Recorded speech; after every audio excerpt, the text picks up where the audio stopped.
Assalamualaikum Boboto, salam dunia. Saya doakan di hari ini teman-teman semua selalu dikasih kesehatan dan keselamatan dalam menjalani segala aktivitasnya. Amin. Dan saya juga ingin ngucapin hatur nuhun buat teman-teman semua yang sudah subscribe, yang sudah like, yang sering komen juga di channel ini. Mudah-mudahan menjadi amal kebaikan teman-teman semua yang langsung dibalas oleh Allah Subhanahu wa taala. Amin. Karena menjadikan saya jadi lebih semangat lagi untuk membuat konten tentang Persib Bandung yang positif tentunya. Dan di hari ini kayak biasanya kalau masuk weekend kita bahas hal yang ringan saja. Di antaranya ada beberapa pertanyaan dari teman-teman Boboto semua mengenai isu transfer yang terjadi di Persib Bandung. Apakah betul ada atau tidak? Nah, selengkapnya kita bahas di video hari ini. Baik Boboto, kita langsung masuk saja di pertanyaan yang pertama.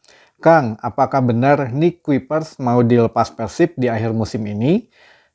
Ini sebetulnya apa ya, kurang enak saya ngomonginnya kalau untuk pertanyaan mengenai transfer pemain, apakah ada yang masuk, yang keluar, atau yang bagaimana gitu ya. Itu karena saat ini kan fokus dari tim Persib sedang diperbaiki oleh Luis Milla dan oleh tim pelatih juga. Karena ya saat ini memang belum menutup kemungkinan Persib masih tetap juara walaupun ya cuma 5-10% kemungkinan saja. Tapi saat ini karena tim kondisinya masih kurang baik dan perlu support, perlu semangat juga dari teman-teman bobotoh, baik dari dunia nyata ataupun dunia maya, maksudnya dari medsos, ya kita berikan support yang terbaik saja.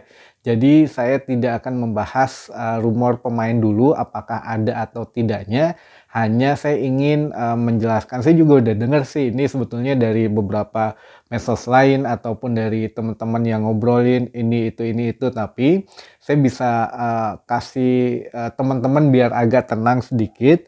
Jadi di sini tuh sementara di manajemen justru belum ada pembicaraan masalah itu ya, maksudnya masalah pergantian pemain, transfer pemain segala macam. Saat ini manajemen sedang fokus membantu tim Persib Bandung untuk meraih hasil maksimal saja. Jadi belum ada obrolan tentang isu transfer. Jadi itu masih isu-isu yang liar saja gitu ya.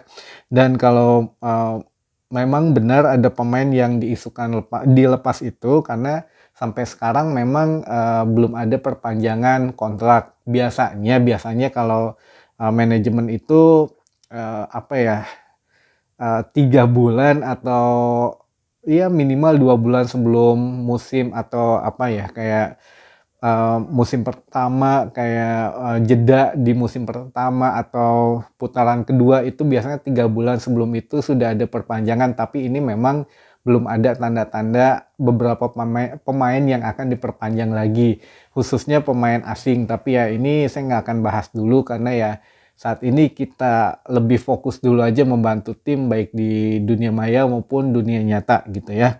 Dan insya Allah jika memang nantilah benar-benar kans Persib untuk juara. Jadi kalau sekarang kan masih ada walaupun 5-10%, tapi kalau nanti memang sudah benar-benar tertutup pintu Persib untuk jadi juara, baru kita bisa ngobrolin masalah ini karena ya gimana lagi gitu, udah apa ya, udah sekarang kita fokus dulu aja lah untuk dukung Persib Bandung ya. Jadi nantinya tidak kemana-mana, takutnya ada pemain yang denger juga berita ini malah mereka jadi nggak konsen nantinya.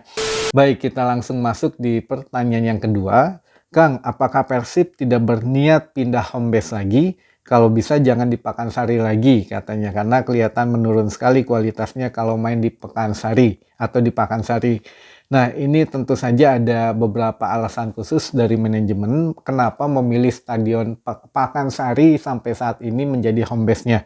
Yang pertama karena manajemen memikirkan akses untuk kebanyakan bobotoh yang ingin menyaksikan langsung ke stadion. Jadi kalau Pakansari itu kan lebih mudah dijangkaunya karena masih ada di wilayah Jawa Barat, dan memang ya kalau di luar Jawa Barat kayaknya agak kurang sreg gitu ya, karena kan Persib tim kebanggaan Jawa Barat. Kalau di luar Jawa Barat bukan berarti tidak akan ada yang nonton, tapi agak kurang sensasinya lah gitu. Jadi manajemen ingin home base tetap di Jawa Barat, Dan kita tahu dari awal Wibawa Mukti jelas pihak keamanannya nggak berani kasih izin pertandingan, baik pertandingan tanpa penonton maupun penonton. Dan yang paling memungkinkan yaitu di Pakansari yang sudah mengantongi izin dari PT LIB karena sudah terverifikasi. Dan pertanyaan tadi, apakah Persib tidak akan pindah home base lagi? Kelihatannya udah nggak akan pindah-pindah lagi ya, karena laga kandang yang tersisa kurang lebih 3 lagi. Jadi ya sudah kagok lah istilahnya gitu ya, udah kalau pindah-pindah lagi, dan manajemen juga sudah pasrah karena tidak ada alternatif stadion lain selain Pakansari. Karena untuk lapangan di Tasik misalkan yang di Stadion Galuh itu sampai sekarang belum ada verifikasi, yang di Garut masih tahap renovasi, dan Siliwangi pun masih penyempurnaan fasilitas. Jadinya ya agak susah kalau harus pindah-pindah lagi.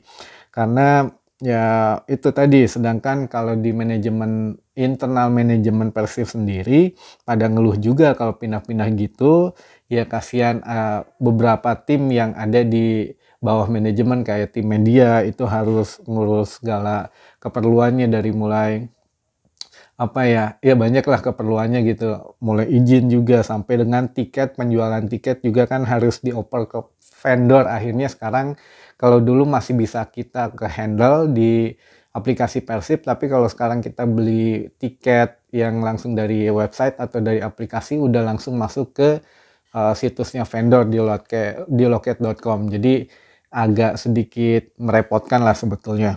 Lalu pertanyaan ketiga, Kang, kalau Ketua Umum PSSI sudah diganti, kenapa Ketua LIB, Ferry Paulus, belum diganti juga? Nah, kalau ini kan sudah perjanjian di awal, kalau Ferry Paulus menjabat di PT LIB itu sampai dengan akhir musim saja, beserta direktur yang lainnya. Jadi nggak bisa tiba-tiba diganti di tengah jalan, karena ini udah jalan perjanjiannya sebelum Pak Erick Thohir jadi ketum PSSI yang baru. Jadi ya kita harus terima sampai akhir musim saja. Pertanyaan keempat, apakah benar venue Piala Dunia yang akan dicoret FIFA itu si Jalak Harupat? Nah, ini kan baru sebetulnya baru ancaman FIFA saja, jadi belum tentu dilakukan. Karena melihat proses stadion di Indonesia saat ini memang belum maksimal katanya. Tapi menurut teman-teman wartawan, stadion yang akan diancam dicoret itu bukan si Jalak Harupat, tapi yang ada di Palembang ya, Jakabaring kalau nggak salah.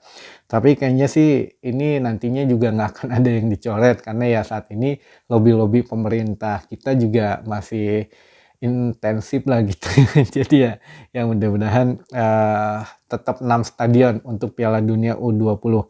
Pertanyaan kelima, Kang, apakah benar Persib dijegal jadi juara oleh mafia katanya? Nah, ini pertanyaannya memang gimana ya, berat sih sebetulnya, dan saya juga jujur sampai saat ini belum berani bahas ini karena kita nggak tahu ya kebenarannya atau tidak beritanya. Tapi ya biarinlah orang-orang yang punya jabatan aja mungkin yang ngomong, karena mereka punya backupnya juga lumayan gitu. Kalau saya ngomong ternyata salah, kan siapa yang mau nge-backup gitu ya. Jadi lebih baik saya nggak bahas dulu masalah ini.